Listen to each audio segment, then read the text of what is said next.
So, what actually makes a great brand name? We need to understand this so that as we venture down this wonderfully enchanted path to create your brand name, we need to know a great name when we see one. Now, incredible brand names come in all different shapes and sizes, and we'll be learning about the 3 core brand name types in our very next session. But we need to know why certain ideas that we're about to come up with later on in the masterclass feel so right, and why others are not quite hitting the mark and just feel a little bit off.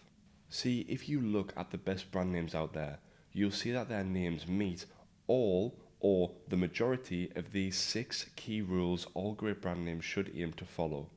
The first is the brand name should be memorable.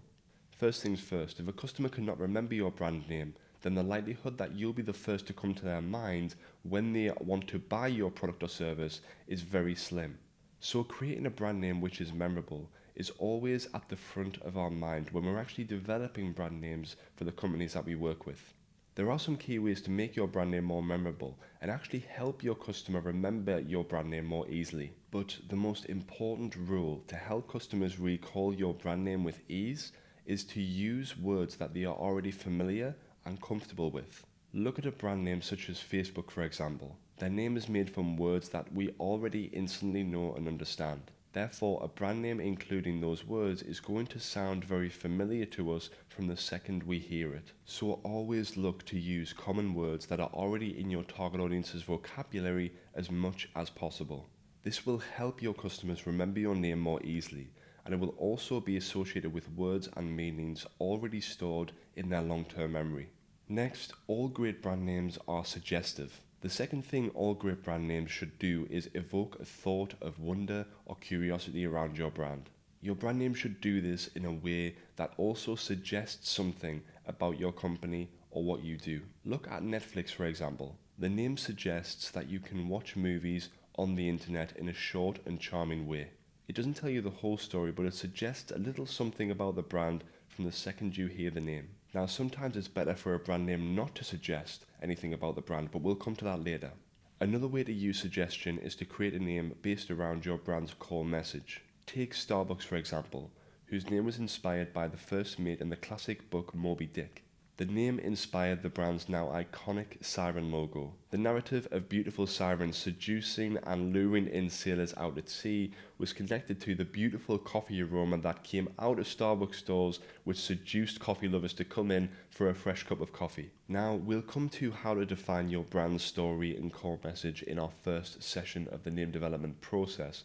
But just remember the Starbucks example to remind you as to how creative you can be when developing your brand name. Now, not all brand names should suggest something about the company.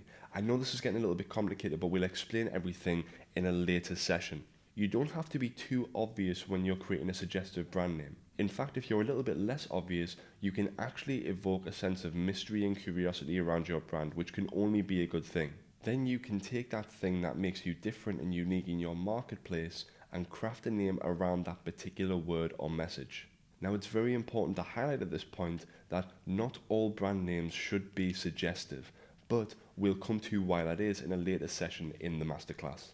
At this point, don't worry about it because we're going to cover things in more depth a little bit later on, but just keep that in mind as we go through the process. Next, all great brand names are visual. As humans, we are visual creatures. Successful people even visualize their future in order to motivate themselves on a daily basis. So it's easy to believe that our minds can connect visual memories and associations with words to help certain brand names position themselves effectively in the marketplace. If you don't understand positioning just yet, don't worry. We're going to cover that in step 1 of our process, and we'll cover everything in depth so you'll understand everything. Look at a brand like Tropicana, for example. Just from hearing that name, you get a sense of how the brand should look and feel. You get a taste for its personality, and all of these little factors add up to help the name be more memorable overall. It also helps to connect the brand name with other related words such as freshness and tropical flavors, which play into the core benefit of the drinks that Tropicana sells. Visual brand names like Tropicana help customers remember their name by connecting to related visual imagery that is pre-existing in the customer's mind. Next, all great brand names should be long-lasting. Although every brand name is different, great names are all aligned with the long-term business strategy of the company. Now, although every brand name is different, great brand names all align with the long-term business strategy of the company itself. Let's take Amazon for example. Their long-term strategy was always to be the everything store and sell everything online. But they began by selling nothing but books back in 1995.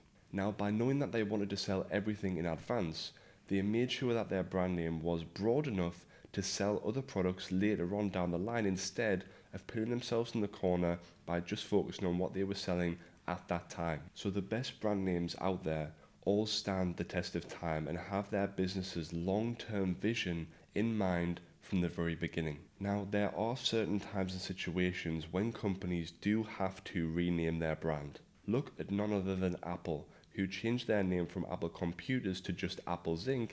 in 2007. This was due to the company shifting from just selling computing-related products to moving into a wider field of consumer electronics. This included products that they developed including the iPod and also the iPhone. Now, we'll cover this in far more depth later on in the masterclass, but try to keep your brand name as broad as necessary just in case you do need to slightly refine your name like Apple had to in order to expand your product range later on down the line. Another thing you'll find is all great brand names are easy to pronounce. Having a brand name that is hard to say is actually basically like throwing away half of your marketing budget down the drain. Brand names that confuse customers and make their mouths work harder than necessary will hinder your company's growth, as it will be difficult to remember for your customers and your target audience. Creating a brand name which is easy to pronounce can be achieved in two ways. The first is to stick to using words and sounds that your customers are already familiar with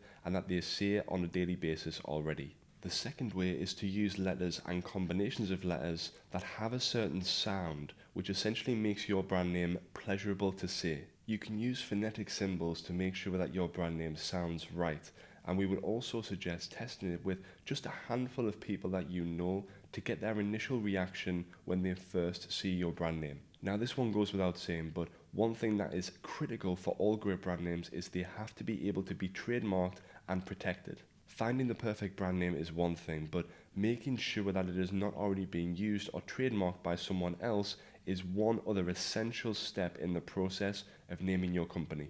Doing all the relevant checks via trademark directories can save you a huge headache later on down the line if you've been using a name someone else owns all along. Later on in step 4 of our process, we'll actually help you create a list of 10 strong brand names that you love. However, the reason that we create 10 brand names to start with is around half of those names are going to be taken already. So we have to make sure we have a great selection of names before moving on to the trademark checking phase. This simply makes sure that we have a few names left over which you love, but which we also know are safe for us to use for our brand name. You could potentially hire a trademark attorney or an agency to make sure all the key checks are done properly, but we are going to guide you through the basic checks that they're going to do anyway.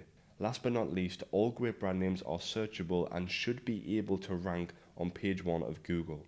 Over 63,000 people are using Google's search bar every second on an average day. So yeah, making sure your brand name has the potential to reach the first page of Google is pretty important. If your name is the same or even similar to another name out there in your industry or even just a generic word, it's going to really struggle reaching the top page of Google when your customers are searching for you.